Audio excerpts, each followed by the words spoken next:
Joining me on Impact Catalyst today is the newly minted winner of 100 Women Who Care, Alexia Morrison, who is the executive director of Reach St. Pete. Welcome. Yes, thank you. I'm excited to be here. So, first and foremost, 100 Women Who Care is been a great initiative, and the last one was just a couple of days ago, and you were the winner. Tell us a little bit about how you got involved in that and what your experience was like. Yes, so one of the volunteers and stakeholders in Reach St. Pete was like, "Hey, I think you should apply for this. I'm going to enter you in 100 Women Who Care." And I was like, "Okay, great." I had never heard of it. Looked into it and was like, "Wow, I can't believe I didn't know this existed." Put in the application, and then we were notified that we were a top 3 finalists. Which at that point, I was just honored that we were a top 3 finalists because there's so many amazing nonprofits that were, selected to be there. And then we all presented on our nonprofits. And I'm really glad that I didn't get to be a part of the voting process because even I was like, wow, these are 3 great nonprofits. I don't know who I'd vote for. But yeah, so we ended up winning that just recently. And it was a great experience. The women were amazing. And I'm just happy that St. Pete has a group of women who are so kind and generous. Absolutely, and that's one of the secret sauces of 100 Women Who Care is that they pick such great nonprofits that most of the time, the ones who didn't win get so much support anyway because people love them. And so everybody ends up winning in the end, which is great. So you got to tell your story at the event. Share a little bit of that story with us. Yes. So oftentimes people don't know this about me, or just by looking at me, you wouldn't be like, oh, yeah, she was homeless.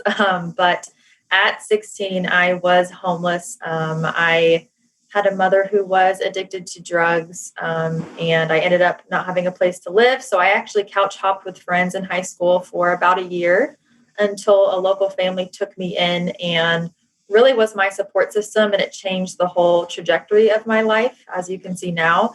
So when I started Reach St. Pete, I always tell that story because that's truly the heart behind Reach St. Pete is at the very minimum, I want to show up for other people because I personally know how it can change the trajectory of your life. So when you look back at that time in your life, what were some of the specific things that you went through that inspired you to help others not have to go through that? Well, being in high school, working 2 jobs, providing for myself and my sibling at the time, not having a real support system because my parents were in a rough spot at that time in their life. Not, blaming on them. Everyone goes through tough situations, but really just not having a support system, feeling really alone during those times. I just always knew that I would, at the very minimum, again, just show up for people who are around me, who I see are in need. I'm going to just always do my best to just show up for them because I know how difficult it can be to keep your motivation when, you're working multiple jobs, you're taking care of other people, you're barely making it, and you don't know what tomorrow holds. You don't know where you're staying. So I just always keep that in mind when working with others that it can get really dark. And so I want to make sure that I bring any source of light I can to a dark situation. That's fantastic, and it had to be incredibly stressful. So you've expressed, you've taken this experience you went through, and you're bringing this unique, level of caring from your own experience, and it's now expressed itself through 3 programs that you offer. One of them is really focused on motels, and sort of you mentioned couch surfing, but a lot of people are sort of homeless in that they're a few nights in a hotel and then moving on to another one. Tell us a little bit about that world. Yes. So a lot of people don't know about living in a motel and how that is defined as homelessness. And so right now, that world has changed significantly due to COVID-19. Majority of the motels in St. Pete, we all know a lot, on 34th Street and the south side of St. Pete, majority of them actually are more like homeless shelters because they've become kind of residents at the motels. And so we've seen a huge increase of children and families living in motels. And the main reasoning being evictions. If you have any evictions on your record, it's been really difficult for them to get into apartments. So it's not necessarily that they don't have jobs, because a lot of the families we work with in motels have jobs or are in education, but they just can't get an apartment because of the eviction on their record. And so they end up paying more in rent than I do by living in a motel because they pay a nightly fee. So, one motel that we serve alone has over 55 kids living in it. And yeah, it is essentially become a homeless shelter, most motels. Wow. And with that, obviously that can't be a great environment with the pandemic and COVID. How have you had to adapt your services because of the coronavirus? Yeah, so we require all our clients and our volunteers and staff to wear gloves, masks. We have sanitizer available. We do social distancing. And by now, most of our outreach programs, the clients and the volunteers are pretty used to it. So it goes over well. And you've moved some of your options online. Yes. So our Fill the Need programming is all online. Anyone can apply for that, and you can essentially request anything. It doesn't guarantee that you'll get whatever you're requesting, but typically people will request like bill assistance, rent assistance, emergency groceries. It can be, we've had like a water tank heater request because someone was able to afford their rent and bills, but that expense came up where their water tank broke and they couldn't afford that. So we kind of look for the more sustainable giving aspects in that program specifically. And then we also have a program or a focus in that program that focuses on the emergency needs, like I said, groceries, hygiene items, clothing, things that are more pressing and urgent. Right. So in those instances, you're meeting the needs that exist, but you're also doing a lot of work in preventing those needs as well. Can you talk a little bit about your advocacy work and some of the programs you have for families to get them to a place where they don't need those services? Yes. So we are focusing really heavily on preventative measures. Like I mentioned, due to COVID-19, so many, I would say just regular families have been struggling. We've had to make sure that we work on sustainability plans with these families. And essentially, that's just them talking to one of our staff members, giving them insight on where they're at, how long they've been there, realistically getting to know their circumstances. I know when people are in difficult times, they want to, act like things are better than they are.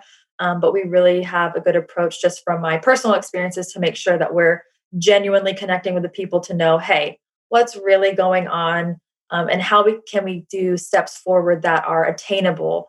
Meaning, if you need a place to stay and they've got their job and they have the budget for it now, we give them the resources to go do that, and then we just follow up with them. We're putting the ball in their court, making sure that they're making steps and efforts to attain their future goals alongside of our efforts as well.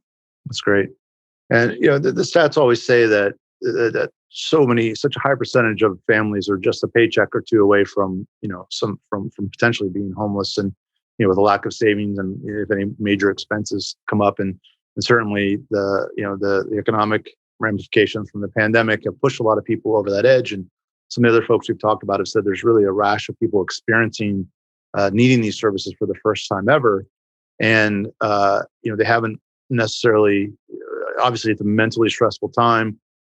There's people who have been through it, and then there's now a lot of new people. So, if we have to understand, if we have people around us who may be on the edge, what's the best thing we can do to support them psychologically and emotionally, and what should we understand about that situation? Yeah. Everyone's different. So, if you worked with someone before and it worked for them, how you're approaching it, it might not work for this family member or person who's on the cusp of homelessness. Keep that in mind. And mental health right now, obviously, is something that we're all really aware of right now, just because of COVID-19, especially, to just make sure that if they are in a bad place, mental health wise, that you're connecting them with the right resources. And then honestly, again, I keep it really simple with Reach St. Pete, and at the baseline, just show up for them as whatever that looks like for you. I think when it comes to being there for people who are experiencing low income situations or on the verge of homelessness, whether it's family, whether it's just a resident in Pinellas County, I think we always put so much pressure on like, what can I do and how can I do it? I try to simplify that as much as possible. Whatever you can do at that moment in time will be enough. So whatever you can provide at your maximum will be enough. You don't have to have this expertise to simply show up for someone. But as far as logistically wise, obviously connecting them to existing nonprofits that do provide bill assistance and rent assistance is always great as well. And they can go to reachstpete.org, and there's an online form to fill out, and they can discreetly, send their need out to your organization and then connect that way. Yep. And then we also have family members who have, filled out an application on behalf of someone. We also welcome that just because we know circumstances can be difficult. Sometimes people don't have access to the Wi-Fi or a phone or a computer. And so if you ever come across someone in need, you can also fill it out on their behalf with their information. Wonderful. Very important work. Very, just a fantastic story that you chose to go down this path, and there'll be many, many lives that are better for it. So thank you for doing that. Yes, absolutely. City of St. Pete makes it easy. And congrats again on a fantastic win at One Heart Women Who Care. Thank you.